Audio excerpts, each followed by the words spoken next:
I'm going to see the. Oops. I'm sorry. You see, I really do more practice at this. So I'm going to see the Rocky Horror Picture Show. We will do an out of the theater review afterwards. Got a few people in costume, not as much as some of the ads would lead you to believe. They did a production of this about 20 years ago, maybe less, probably like 15. That looked awful from what I saw. It looked like they couldn't figure out what to do with it other than to just like go goth. And it just looked terrible. But this is supposed to be very good. The play version of Rocky Horror is a case where it's actually not as good as the screenplay, in my opinion. So we'll see if they bring in things from the screenplay. But looking forward to it.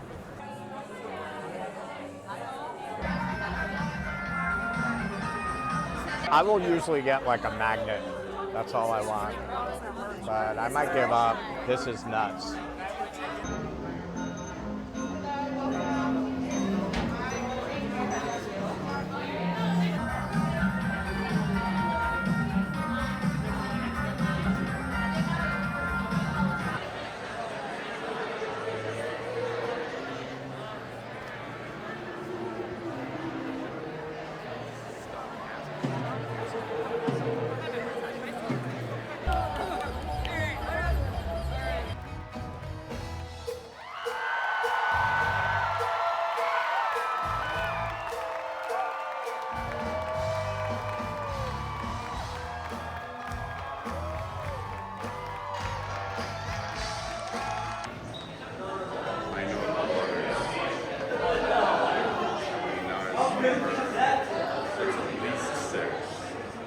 My out of the theater review of the Rocky Horror Picture Show by the Roundabout Theater Company. I'm just getting out. Okay, first of all, it was a lot of fun. It had great energy. It was one of those shows where it's very clear that the cast is having a good time, that the director conveyed that joy to them, and they absorbed that and they're bringing it into the stage. Definitely almost guaranteed to have a good time. I probably saw the Rocky Horror Picture Show over 100 times. You could wake me up in the middle of the night with a floodlight and I could still do all the audience participation lines. Like as they were doing the show, those lines were in my head. Didn't we pass a castle back up the road? Didn't we pass a castle back down the road a few miles? Maybe they have a telephone I could use. There was actually where I used to go see the Rocky Horror Picture Show, when I didn't go see it at the A Street Playhouse, which I often did in the Village, which was kind of like the mothership for Rocky Horror back then. That's actually the performance in the movie Fame. But where I used to go and see it in Bayside, there was White Castle up the road, so it was kind of funny. Who knew that Luke Evans could sing like that? He kind of did a vocal quality that definitely evoked Tim Curry's interpretation without just straight imitating it, but it definitely was in there. I think that Rocky Horror, I've always said this, I thought about trying to get the rights to direct it a few times. Probably wouldn't have been successful in the New York City market because they want to save that for like big Broadway productions because the IP is so special. They don't just give that to anybody.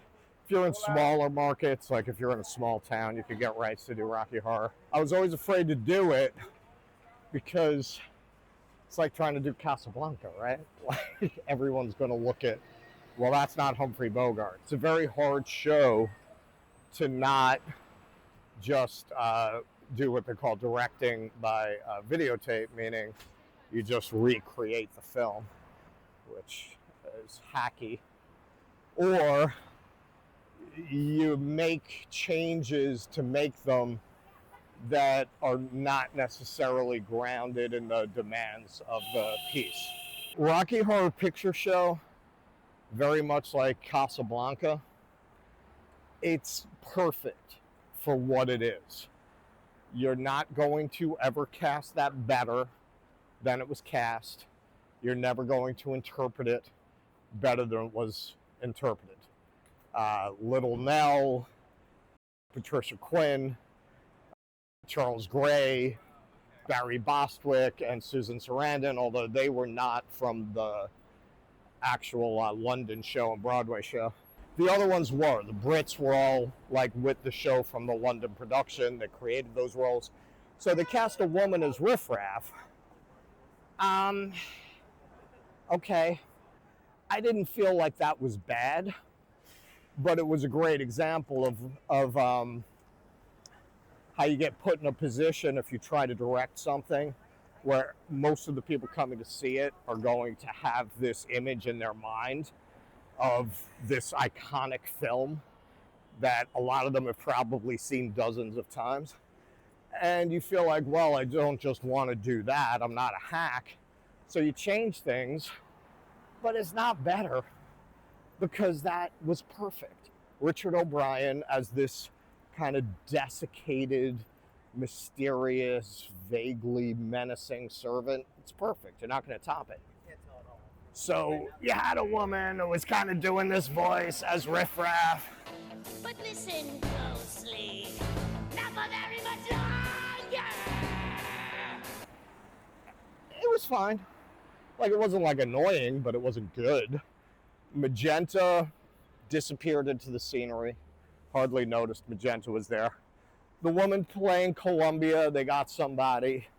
They kind of did what they did with Luke Evans, where Columbia had a similar vocal quality to Little Nell. But Little Nell she was very odd. She was a very odd type, which made her really perfect for that role and for that production. It was just, Rocky Horror was very special, and the best you can do as a director, I think, is what they did here. It's a tribute concert, you know? I'm not saying there was no creativity to the way that it was staged. There was. I think the director solved a lot of the staging problems very well, but mostly it was a celebration of Rocky Horror and the love that people have for those songs and for those scenes and the nostalgia for it they have. And that's why it does succeed as a fun piece of entertainment.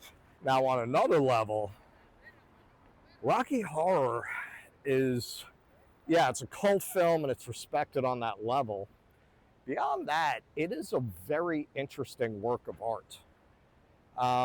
Richard O'Brien, at the time that he created that, I think the stage show premiered in 73 and the film in 75. That was a really interesting time. There was a lot going on there. I don't think there's enough focus in discourse about Rocky Horror of how much it's about cults. And in a lot of ways, the arc of Rocky Horror is a charismatic, narcissistic, abusive cult leader getting his comeuppance at the end, or losing his cult at the end, losing control of his cult, having his cult members turn on him at the end. Frank-N-Furter, the character, is kind of this glam Charles Manson in a lot of ways. And remember, this is created right after that. The kind of decadence and hedonism that you see with the Transylvanians, that's very much 70s drug culture. It's very much rooted in that period. So you basically got a reference to kind of hippie sex communes, and at the same time, Richard O'Brien, he overlaps his experience as a theater artist with his experience as a gay person in that era to raise a lot of questions of identity, and he uses the elements of costuming as a way of examining how you express your identity or who you are. He also explores power dynamics. Even in Shock Treatment, there's kind of a cultish element around Farley flavors. You tend to have these charismatic figures with these worshipers around them in O'Brien's work. Tim Curry was able to capture that charisma that Frank-N-Furter had, but also that he was a psychopath and that he was very dangerous and that he might murder you. Luke Evans really didn't get that across. Like, there wasn't that sense of menace, and there wasn't that sense of menace with Riff Raff either. So there's a whole subtext that you have in the movie that I am assuming was there in the play, given that it was all the same people who came over from the play to do the movie. I'm assuming that was there in the original stage production, so I'm not comparing apples and oranges here. Yeah, like, it was very neutered. And then if you look at how it ends, it's so strange, because Rocky Horror, this is why I say it's really a work of art. Very unique, often imitated, certainly never exceeded. Richard O'Brien took his conflicts about being a gay man, I'm sure closeted at certain points in his life, probably not by the time that came out, and his experiences as a theater artist at a time where Bohemia is very tied to drug culture, at a time when you have all of these drug and sex cults led by these charismatic leaders. The Manson murders are still very much on people's minds at the time he's writing this. He has this deep love of these sci-fi B movies, and he takes all that and puts it in a blender, and out comes the Rocky Horror Picture Show. And this is why it's still beloved today. There's nothing like it, and I don't think you could create anything like it again, because it's very much of a certain time and of a certain moment. And that's another part of the challenge that creatives run into.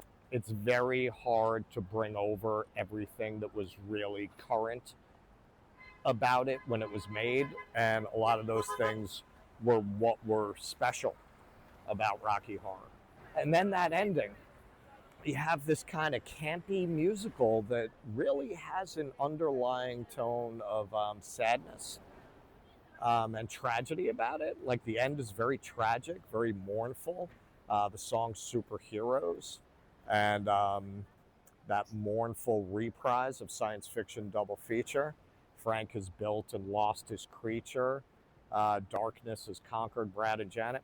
I have a friend, James, I mentioned him a few times on the show. He was saying, even when we were kids, that Rocky Horror was a metaphor for what happened to Eisenhower era America post 60s and 70s, about that kind of, that Brad and Janet were a proxy for that Eisenhower era America getting corrupted by drugs and sex and ending up not really knowing who they are at the end, because that's very much how Rocky Horror ends. Like, it's not like, I have a new identity. They're very confused and alienated at the end, and really not sure where to go next. And that was pretty typical of a lot of these kind of counterculture films in the 70s. Very often they left their protagonist unsure of where to go from where they ended up. And then you have that really dark monologue from the narrator about humans being insects crawling on the face of the earth. It's very strange for this, kind of campy, fun musical, but it's not campy and fun all the way through. There's a lot of these dark elements that hover over the whole thing. And I think that's why it stood the test of time. I think that's why people still go see Rocky Horror, because it's not one thing. There are actually a lot of layers in it. Don't dream it, be it. I would take my friends from Queens to Rocky Horror.